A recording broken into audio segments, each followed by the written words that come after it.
Hiya! I'm back with a Doctor Who review, and this time it's Cold War by Mark Gatiss, and it's cold, so hence the beanie. I'm actually genuinely cold, I'm not just wearing it for episode purposes, though that is something that I would do. Anyway, so it was by Mark Gatiss. I tend to like him more as an actor than a writer, but this time I liked the episode. I'm a fan of bottle episodes, like I loved Midnight, it was one of my favourite Doctor Who episodes, so for it all to take place in a submarine is a-okay by me.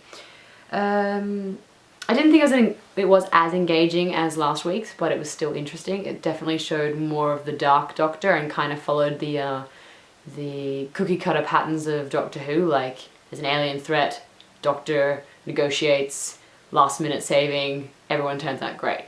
So yeah, it was good. And the highlights, I liked the fact that 11 had these moments where he seemed really intense and dark and moody, like he said he was going to sacrifice everybody and that he would do it in a heartbeat, but he also had these really jovial moments where he like kissed the Barbie doll and was all excited about his sonic screwdriver, and it was definitely the two sides of him in one episode, which is always really interesting to see because Matt plays that so well. I thought it would have been really annoying for everybody in the cast to spend the entire episode being rained on, well not rained on, but dripped on. That would have been annoying and really uncomfortable for everybody, so props to them. I really liked how they were all speaking Russian, even though they were all like English or Scottish. I believe the main guy was even Scottish. It was like a nice cop-out so that no one had to do bad Russian accents, and the BBC didn't have to look to cast beyond their shores, so well played, that was clever.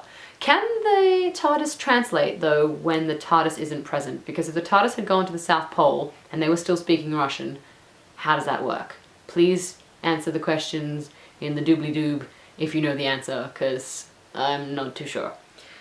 What's another thing? I liked that Clara showed concern, like she took a moment to reflect when Skaldak was taking people and ripping them apart.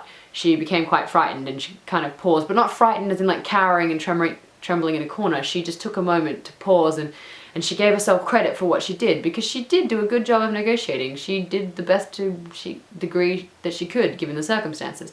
But it had still left them in a bad situation, and you could see that she kind of blamed herself for that. And I like that she's different to other companions in the fact that she's not so dependable on the Doctor, but she's also not so gun-ho. Like Amy kind of used to just run off and do things, and the Doctor would kind of have to catch up, and Amy was like, you know, whatever, I don't need, like I still loved Amy, but she'd have these moments where it's like, I'm not going to follow the rules, I can do this, I can handle this, and then consequently not handle it. Whereas Clara sort of takes moments to be like, can I handle this? And I think that reflection is key and is quite nice, you know, attribute of her character. I like that in the companion.